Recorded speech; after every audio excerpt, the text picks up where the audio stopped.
The bid has been rejected this morning. Was that expected? No, I think it was a starting bid.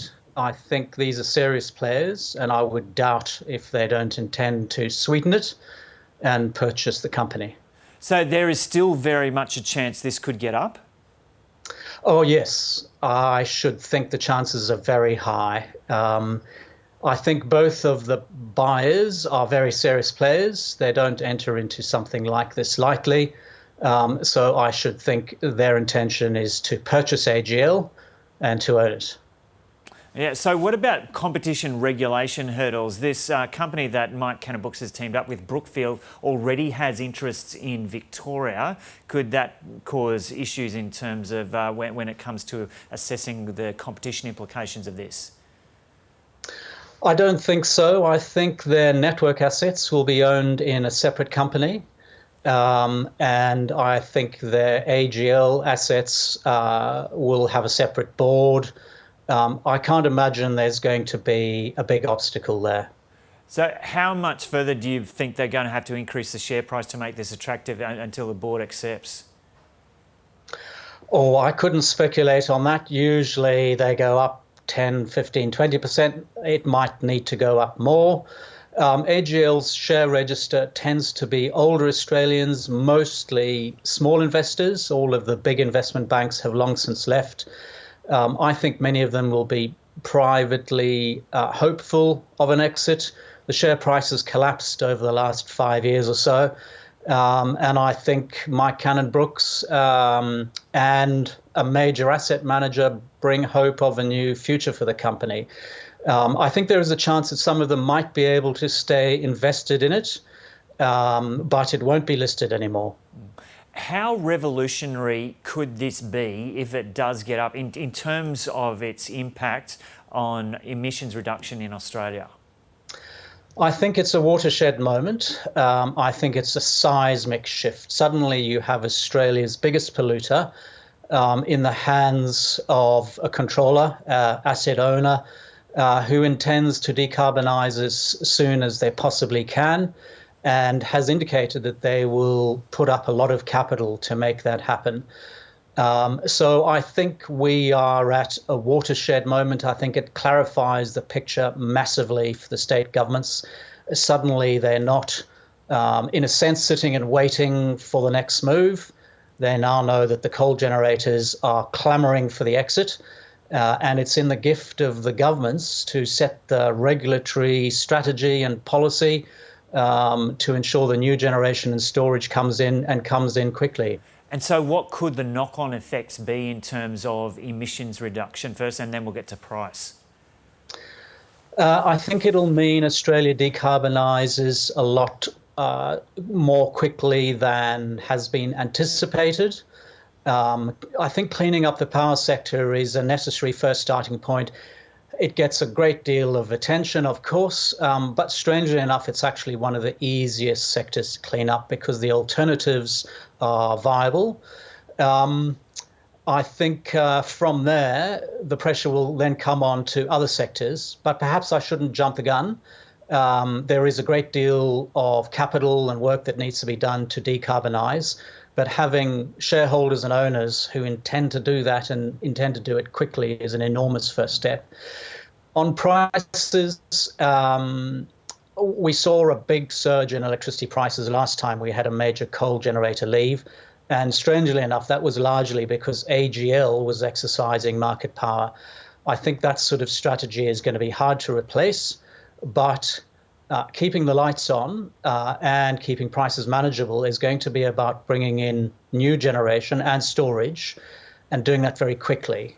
And as I say, that's entirely in the gift of governments to oversee. We don't need government capital, but we do need administration that works well. And I think the ball is now squarely in the New South Wales and Victorian government's courts to really make it happen quickly. So what are the existing AGL plans towards net zero? And realistically, how quickly could Mike Cannon-Brookes bring that forward? So what the AGL board said recently is net zero by 2040, exit coal by 2045, roughly. Mike Cannon-Brookes said he wants to exit coal as soon as possible, which is likely to be the 2030s. Closing the coal power stations is, in a sense, a trivial thing. The much more important thing is to have the alternative resources ready. Mike Cannon-Brookes and his company can influence that to some degree, but it needs much more than just market participants. It needs the policy and regulatory frameworks.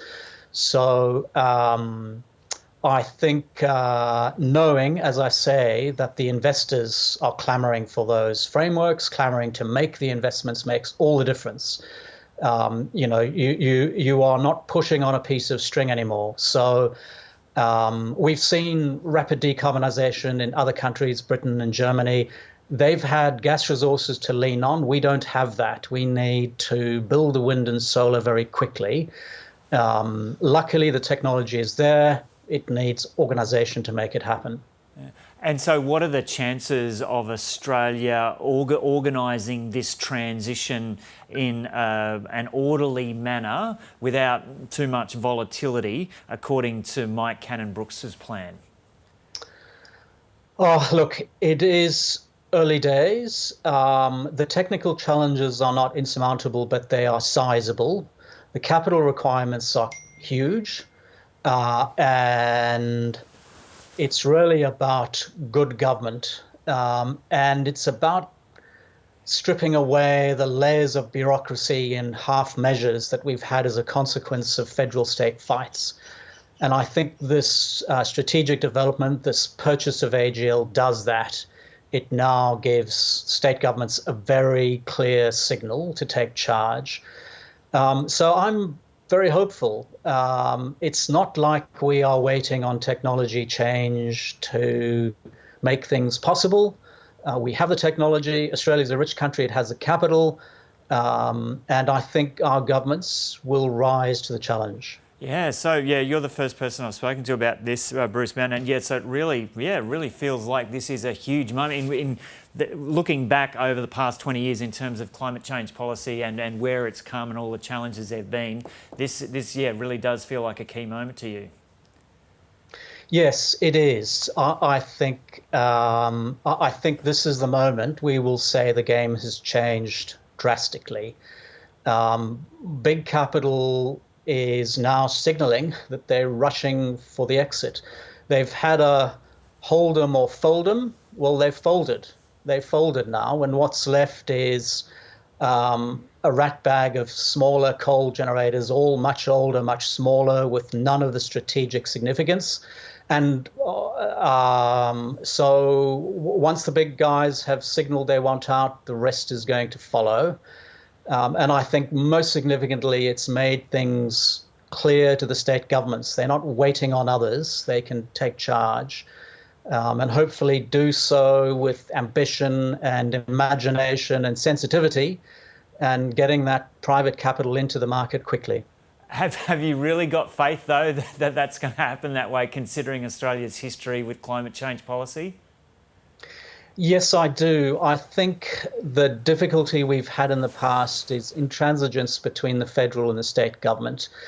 At the state government level, there's been bipartisan agreement for many years. Liberal and Labor and Greens are all heading in the same direction, roughly.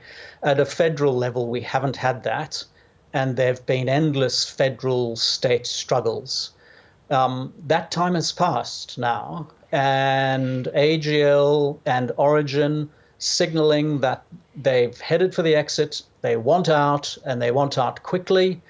It sort of clarifies the picture greatly. The federal government now needs to work out how it's going to contribute.